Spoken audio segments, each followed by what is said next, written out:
line is very important to the people on either side of it. The importance of this line diminishes the further you get away from it, but it is never out of your mind.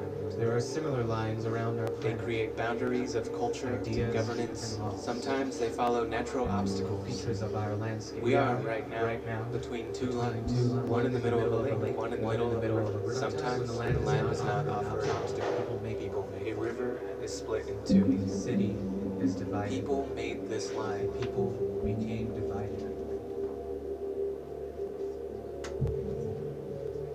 Borders hold deep meaning in our collective psychology. They are tangible, like the walls surrounding us, a fence, a barrier, a lake, a river, or mountain, or they are an imaginary technology that we hold in high esteem, telling us where we are. They tell us that we belong. We are in the basement, in St. John's Church, in Ohio City, in Cleveland, in Cuyahoga County. We are in Ohio.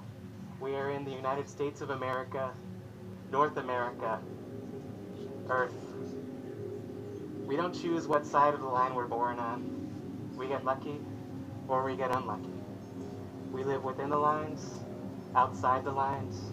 We cross the lines, or the lines cross us. Sometimes we get pushed out.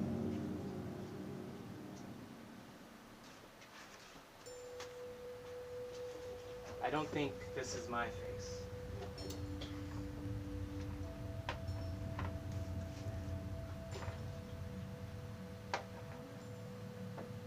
Mexico wasn't always where it is today. There were densely populated civilizations in North America for thousands of years before the current border was established. Many people of these societies migrated north, and indigenous Mexicans lived up the west coast, the southwest, and into the Midwest of the United States. My mother is Tejanix. She was born in Temple, Texas, where her father and his family were from, where they lived. They were hard workers, entrepreneurs, farmers, with roots in Texas from before it was part of the United States, before it was the Republic of Texas, before it was Mexico, and from before it was New Spain. They're from this side of the line, and fortunately, they weren't made to leave like so many others. Like in the 1930s, approximately 1 million Mexican Americans were forcefully repatriated to Mexico. 60% of them were US citizens. Back then, my mother's parents dealt with a lot of anti-Mexican discrimination, so they decided not to teach their daughters Spanish so they wouldn't have an accent. They adapted, like indigenous Mexicans have adapted to many different cultures along the way, making that a part of their culture. Being uncertain of my heritage is a characteristic of my identity, of Mexican identity. So I'm a citizen of the United States. I'm American, but I'm also Mexicanix, and I'm also Tejanix. But mostly, I'm me. 1850. 13,300 Mexican-born immigrants resided in the United States of America. 1940. That number grew to 357,800 World War II sparked a huge influx of people coming over the border. over the next 70 years. 2010, The Mexican-born immigrant population in the United States at peaked, 11,711,100, accounting for 29.5% of total immigrant population. approximately 6.1 million of these immigrants are That number unauthorized. has been decreasing steadily. Every year, over 30 million people cross the Mexican-U.S. Over border. the past 5 years, Mexican-born This is immigrants not mine. immigrated. My father is Mexicanix. He was born in 1956 in Monterrey, Nuevo León, Mexico. His family was working class, rancheros, tradesmen. They sold corn tortillas to make ends meet. They were poor, but they were proud to say that we are Azteca, indigenous. And historically, Spanish and indigenous people's culture and DNA mingled a lot. So my dad is brown, his dad is brown, his mom is light. He has a light sister and a brown sister. My mom is light, her father is brown, my sister is light. We span a broad palette of skin tones, but we're all Mexican, which is not a race.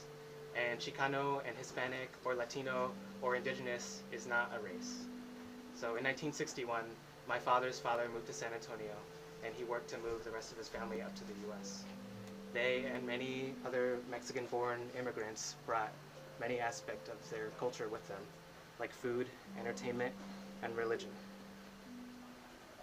81% of Mexican people identify as Roman. 61% of Americans of Mexican descent identify as Roman Catholic. Día de los Tres, Día de los Las Posadas, Semana Santa, Paquete de Virgen de Guadalupe. Our Lady of Guadalupe, Spiritual aspects, Azteca and ancient Mexican society, Catholicism, Spanish, indigenous into beliefs, one powerful undercurrent. lines between different cultures and Every year, my family holds a posada, which is a Mexican Catholic tradition, on Christmas Eve and January 6th, where we clothe or put to rest a doll of the baby Jesus, and then we party. I'm not a religious person, but some of my fondest memories of my family are during this time, where we're all together and we're happy. And my grandmother sings this Mexican Christmas carol that will always have a place in my mind. Llega, llega, pecador, llega, llega de rodillas a orar al niño Dios que está haciendo maravillas, titiritando de frío y llorando de dolor. En los brazos de María se contempla el Salvador, debajo de un portal grande donde nace el agua fría. Yo le di mi corazón a Jesús, José y María, titiritando de frío y llorando de dolor. En los brazos de María se contempla el Salvador.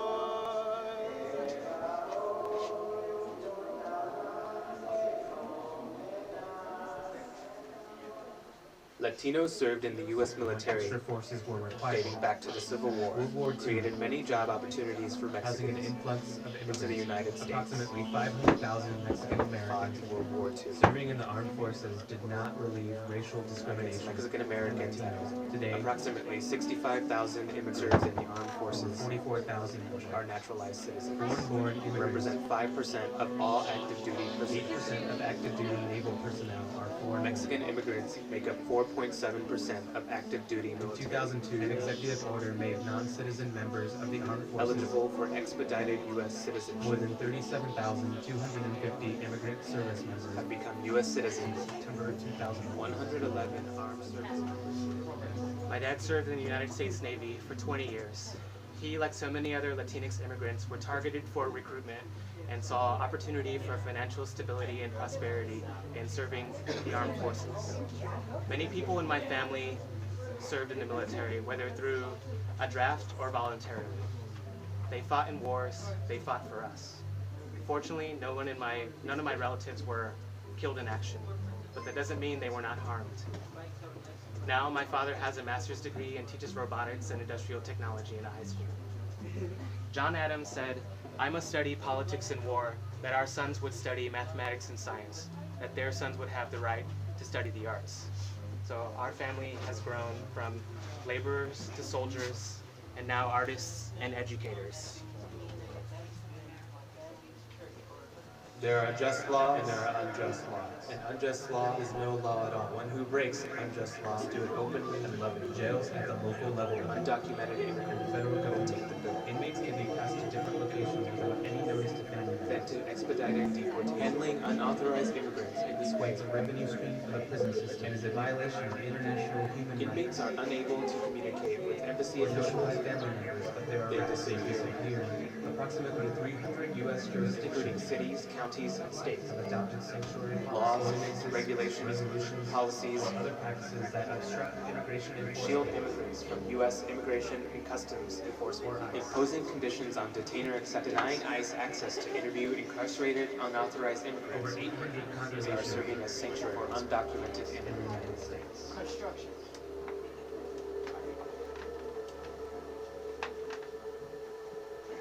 I hereby declare an oath that I absolutely and entirely renounce and abjure all allegiance and fidelity to any prince, potentate, state, or sovereignty for whom or which I have heretofore been a subject or citizen.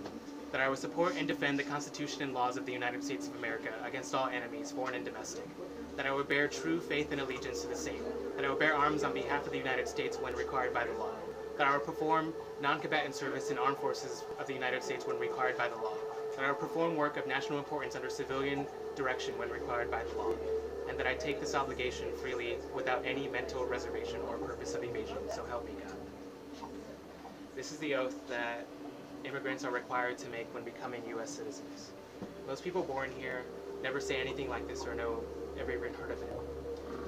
When my family moved to our country, it was not prohibitively expensive to become a naturalized United States citizen. Today, with green card attorneys and government fees, it can cost tens of thousands of dollars. And for many, this cost is insurmountable.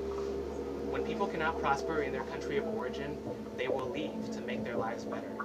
If they are turned away at our borders, they will find a way, because they are people and they are hungry. This place sheltered people from persecution, and some people still need shelter.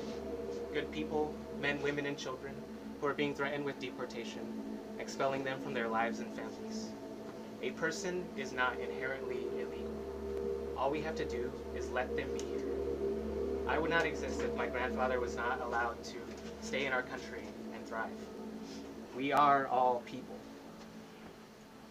52% of Latinos in the United States say they have experienced discrimination. Latinos born in the U.S. More likely than say immigrants. that they have experienced discrimination Latinos are significantly less likely than Black Americans say that they have experienced due discrimination. to their race or ethnicity. 58% of Latinos say race relations in the U.S. are generally The bad. United States Census Bureau describes Hispanic as an ethnic origin. 1/3 of non-Latino Americans Falsely believe that half or more of Latinos in the U.S. are illegal immigrants large families, and little education. Some lines of separation still exist, though we thought they were. The first time I was exposed to racism, I was living in Virginia. I was in first grade at school in the hallway waiting to go in our classroom, and I went to get a drink of water.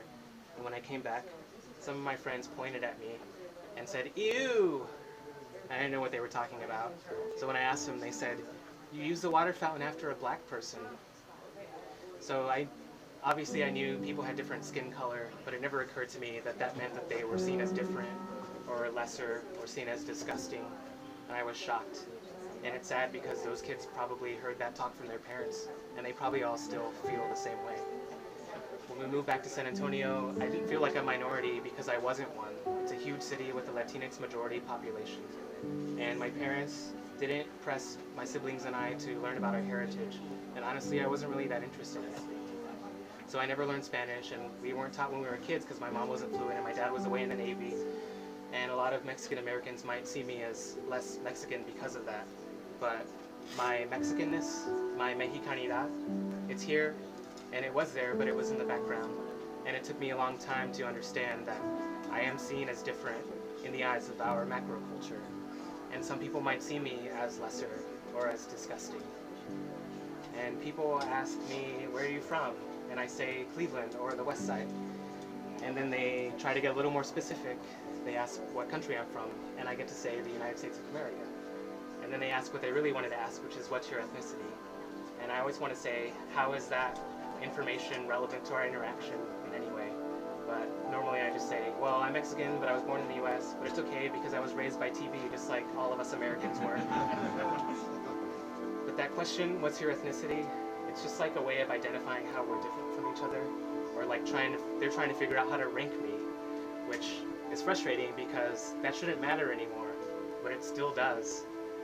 And when people tell me, "You don't look Mexican," I don't know how to respond because I am, and we're here, and we are all part of our culture. An An invisible line grows stronger, the border is reinforced, lines are drawn between people, separating us further. We are all We're all humans made of bodies and minds. We must disregard our differences, embrace our commonality. We are all